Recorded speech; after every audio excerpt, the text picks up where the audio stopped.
Chirico peint la Sérénade en 1909. Il est à l'époque en Allemagne, à Munich, où il poursuit des études à la Kunstakademie de cette ville. Il fait sa formation de peintre.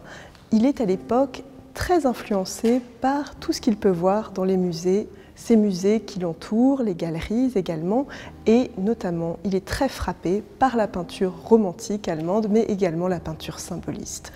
Il était né en Grèce à partir de 1888, il y a passé toute son enfance, il est notamment très frappé par la région de Thessalie où il a grandi, puis par quelques années de formation à Athènes où il apprend notamment les bases du dessin et de la technique.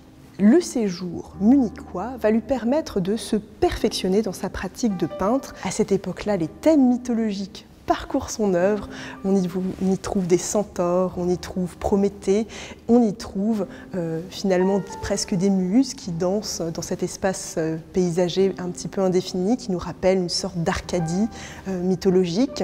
On a la figure de Janus sur la fontaine. On retrouve donc toute cette mythologie dans la Sérénade bien sûr, mais ce qui est très intéressant, c'est quand on regarde la touche, la technique picturale, on se rend compte que le ciel, notamment le traitement du ciel, eh bien, il convoque beaucoup les figures notamment symbolistes ou romantiques allemandes.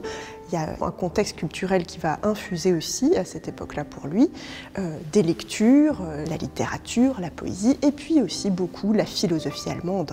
Les figures aussi de Schopenhauer et surtout de Nietzsche qui ne va plus le quitter. C'est une figure qui va le poursuivre toute sa vie. Il ira Giorgio de Chirico en pèlerinage sur les traces de Nietzsche. On sait qu'il va faire un séjour à Turin notamment où il va aller exactement aux endroits décrits par Nietzsche.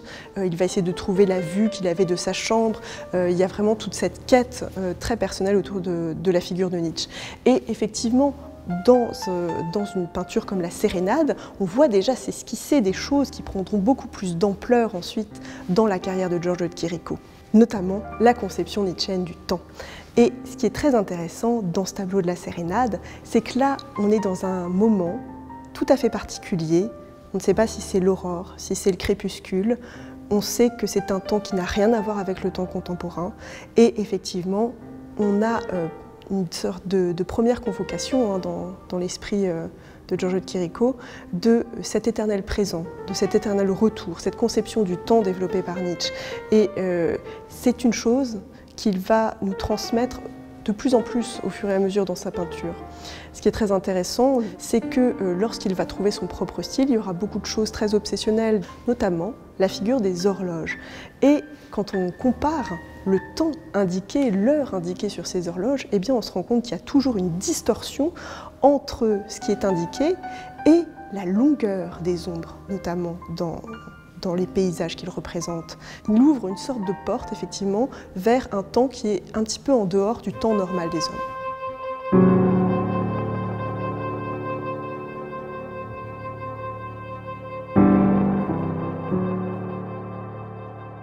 On a quitté un Chirico très pétri par la peinture allemande dans ses années de jeunesse, autour de 1909. Il faut savoir qu'en fait c'est un peintre qui a beaucoup de pérégrinations. On l'a vu, une enfance en Grèce, ensuite cette étape à Munich où il se forme en tant que peintre, et ensuite il va y avoir toute une série de séjours italiens, notamment à Rome, à Milan, à Florence, qui vont être assez déterminants pour la maturité de son style et la formation surtout d'un style propre.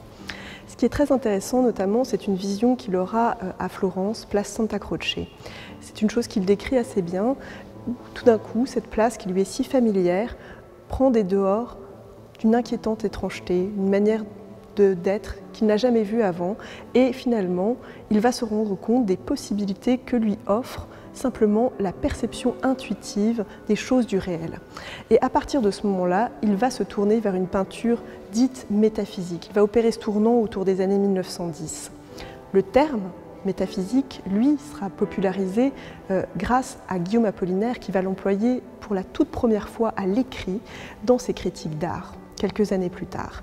Donc ce style métaphysique de Giorgio de Chirico, on le retrouve souvent grâce à des motifs qui sont très récurrents dans son œuvre, les motifs de place, des motifs d'arcade, des motifs d'objets assez incongrus parfois qui vont coexister les uns avec les autres. Donc pour lui, en fait, c'est grâce aux signes du réel, vraiment tangibles autour de nous, en les observant, en les percevant avec une intuition, avec un autre regard artistique, poétique, que nous pouvons accéder justement à quelque chose de plus profond.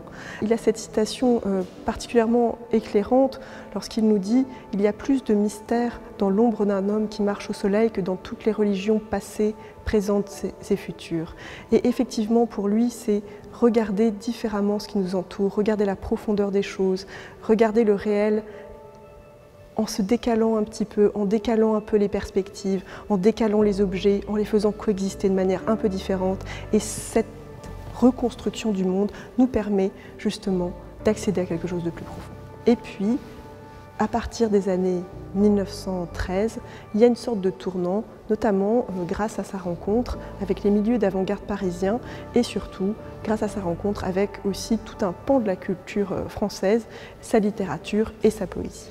Il va avoir un choc tout particulier quand il va découvrir le texte et les poèmes autour des illuminations de Rimbaud. La liberté poétique de Rimbaud à cette époque et la possibilité de coexistence d'objets incongrus vont le frapper à tel point qu'il aura envie, lui aussi, picturalement, de traduire ses impressions. Et l'incertitude du poète, cette toile merveilleuse, eh bien, traduit elle aussi ces concepts avec lesquels il s'est familiarisé à Paris. On peut voir sur la place coexister une sculpture, un petit buste à l'antique, lui-même très ébréché, donc qui évoque un temps très lointain, et puis un régime de bananes totalement démesuré. On a finalement l'évocation d'un temps intemporel, mythologique, le passé, et quelque chose de tout à fait périssable, de commun et de contemporain, à travers cette figure du régime de bananes qui va périr, pourrir, alors que la sculpture va rester. Et dans un instant tout à fait incroyable, onirique, eh bien, ces deux objets, qui n'ont rien à voir l'un avec l'autre, vont coexister au centre d'une place qui est elle-même tout à fait irréaliste, puisque la perspective est très redressée, puis c'est un endroit qui n'existe pas. Hein. Et il y aura des arcades qui, elles aussi, vont nous faire penser à l'architecture des villes italiennes, et un piédestal qui n'a rien de droit. Et effectivement, cette liberté picturale trouve ses racines chez Giorgio de Chirico à cette époque-là, vraiment dans la poésie.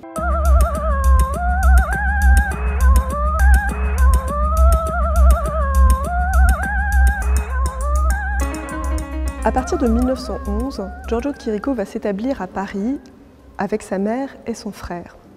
On sait par ailleurs qu'il a une proximité avec son frère depuis l'enfance, Alberto Savigno, qui est un compositeur. Et ça a son importance puisque les deux frères vont évoluer très vite dans un cercle qui touche les avant-gardes parisiennes au sens large à Paris à cette époque-là. Et quelle avant-garde, puisqu'ils vont faire la connaissance d'un homme absolument extraordinaire qui est le poète Guillaume Apollinaire. Guillaume Apollinaire, c'est bien sûr cet homme de lettres qu'on connaît tous, mais beaucoup ignorent qu'à cette époque aussi, c'est un grand critique d'art, un découvreur de talent, quelqu'un qui s'intéresse aux choses les plus contemporaines. Et ce qui est très intéressant, c'est que tout de suite, il va repérer la peinture de Chirico. Cette peinture va accrocher son regard et les deux hommes finiront par mieux se connaître et entre eux va naître une très grande amitié. Les deux hommes croient tous deux à la coexistence justement de ces cultures à la fois savantes qui font appel aux lettres gréco-latines, à la Renaissance, tout en intégrant des choses extrêmement contemporaines, extrêmement modernes, sans hiérarchie, en faisant vraiment coexister toutes ces dimensions. Et un portrait en fait, comme celui que Giorgio de Chirico va faire de son ami donc Guillaume Apollinaire qui se trouve derrière moi, eh bien, reflète parfaitement cette pensée qui unit les deux hommes, puisque au premier plan, on a cette sculpture à l'antique qui porte des lunettes de soleil, un objet extrêmement contemporain, très trivial, et à l'arrière-plan, vous avez le portrait de Guillaume Apollinaire, puisque on le voit finalement, c'est cette ombre chinoise, ce profil dessiné de Guillaume Apollinaire, qui est sa représentation. tout à fait référence à des techniques anciennes de peinture, bien sûr ce profil d'ombre, mais cela peut aussi nous faire penser tout simplement à une cible que l'on pourrait trouver à la foire. Donc il y a vraiment de multiples lectures dans ce tableau. Ce portrait, c'est une très très belle illustration aussi de l'univers artistique, intellectuel, dans lequel baignent ces deux figures très importantes de l'époque. Le poète Guillaume Apollinaire reçoit ce portrait en cadeau en 1914 et quelques temps plus tard, il va être amené à être appelé au front pendant la Première Guerre mondiale. Alors il est très attaché à ce portrait et il l'a toujours beaucoup aimé, il en parle d'ailleurs dans sa correspondance. Et il se trouve que quelques temps plus tard, le poète va être frappé par un éclat d'obus sur la tempe, exactement à l'endroit où un cercle blanc était tracé sur le profil de son ombre chinoise dans le portrait de Giorgio de Chirico. Le portrait, donc à partir de ce moment-là, va prendre une sorte de nouvelle aura, une autre dimension, et il sera qualifié par beaucoup de commentateurs de prémonitoire.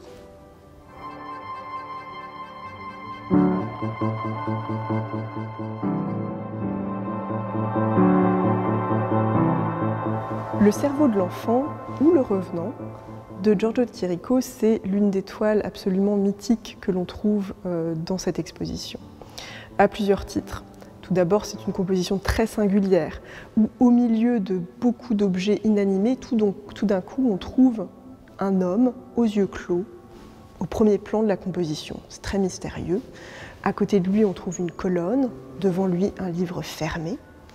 Et finalement, cette composition, très énigmatique, elle aura des retentissements immenses. On sait que plusieurs artistes, par la suite, se seront inspirés de cette composition, notamment Picasso, bien sûr, mais aussi Max Ernst, qui est aussi un grand peintre surréaliste. Et ce qui est très intéressant, justement, pour revenir au surréalisme, c'est que la figure tutélaire de ce mouvement, André Breton, donc qui est tout jeune à l'époque, puisque là on se situe à la fin des années 1910, raconte dans ses mémoires, alors ces mémoires sont publiées dans les années 50, donc c'est très rétrospectif comme souvenir, lui se souvient que dans les années 1916-1917, il aurait pris un autobus à Paris et il aurait été absolument saisi en apercevant dans la vitrine d'un marchand parisien, Paul Guillaume, ce tableau. Il est tellement frappé à ce moment-là qu'il descend de l'autobus et il court vers la vitrine pour admirer ce tableau. Cette vision ne le quittera plus au point qu'il pourra acquérir la toile quelques années plus tard. Cette toile, c'est effectivement un monument à plusieurs points de vue. Et dans la pensée de Giorgio de Chirico, c'est aussi une sorte d'icône assez étonnante. Alors, cette figure aux yeux clos, qui est-elle? Alors, les historiens de l'art se battent. Pour certains, ce serait une figure de Napoléon III. Pour certains, ce serait le père de l'artiste. Pourquoi pas? On sait effectivement que le père de Giorgio de Chirico va mourir très très jeune. Il est mort en 1905, donc il est très enfant encore à l'époque et très marqué. Une des autres interprétations que l'on peut donner à cette figure aux yeux clos et qui est très importante aussi dans ces années-là pour Giorgio de Chirico, c'est finalement l'être, la représentation d'un être, d'un artiste inspiré, c'est-à-dire l'idée de fermer les yeux pour se concentrer sur sa vision intérieure et pour pouvoir la ressortir dans une œuvre créatrice, que ce soit de la poésie, que ce soit de la peinture. Donc rien n'est tranché, mais cette figure énigmatique garde son pouvoir de choc tout à fait formidable. Et c'est ce que va retenir Breton et c'est ce que vont retenir les surréalistes et les peintres qui ont admiré cette toile.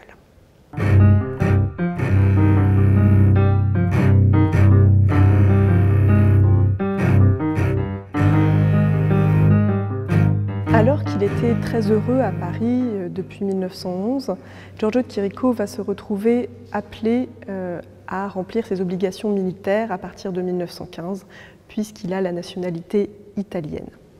Il quitte Paris à grand regret, mais à cette époque-là, il pense encore que la guerre sera courte, comme beaucoup de gens à l'époque, et il se dit qu'il sera bientôt de retour. Néanmoins, on sent dans la correspondance de Giorgio de Chirico à quel point il est triste de laisser Paris, de laisser ses amis, et effectivement, cela se traduit aussi par les titres à l'époque qu'il donne à certaines de ses compositions. Effectivement, la mélancolie du départ, c'est très éloquent. Avec cette carte, on voit une pérégrination au premier plan. À cette époque-là, il n'est pas amené à combattre, il ne sera pas amené effectivement à combattre. Il aura la chance de pouvoir continuer ses travaux de peintre. C'est très important puisque à ce moment-là, il a effectivement intégré des leçons picturales à Paris. Il a beaucoup regardé ce qui se faisait dans l'avant-garde et notamment il avait pris connaissance avant son départ des dernières recherches de Pablo Picasso sur les guitares papier et carton. Et effectivement, quand on voit l'enchevêtrement des plans, les enchevêtrements d'objets, de cadres notamment dans ses compositions à cette époque-là, eh bien ça nous rappelle de manière assez éloquente la sculpture cubiste. Et ce qui est très important aussi, c'est que ces compositions reflètent bien sûr cet état d'esprit de tristesse d'avoir dû quitter Paris et aussi son extrême sensibilité au contexte international, puisque Giorgio de Chirico, c'est, on le sait, une personnalité qui absorbe beaucoup ce qui se passe autour de lui et on sent que le désespoir parfois le gagne. Les compositions sont de plus en plus sombres, les espaces beaucoup plus étriqués, beaucoup plus angoissés. Les perspectives, effectivement, ne laissent presque plus la place au ciel. Le ciel parfois même disparaît de ses compositions souvent. À partir de 1917, Giorgio de Chirico aura l'occasion de séjourner à la Villa del Seminario, qui était un établissement, une sorte de clinique qui accueillait les traumatisés de guerre. Il a l'occasion de continuer son travail de peintre là-bas. Et notamment, il va changer radicalement de point de vue sur cette figure du mannequin qui avait commencé à exister déjà avant-guerre et qui représentait à l'époque plutôt la figure de l'artiste inspiré. À cette époque-là, au contact justement des mutilés de guerre, des blessés et des instruments aussi de rééducation, eh bien, dans ces années-là, le mannequin commence à devenir de plus en plus mécanisé. Il est beaucoup plus fait d'éléments de métal, d'éléments de bois. Il est très déshumanisé et finalement, il prend un sens beaucoup plus tragique en lien avec la guerre.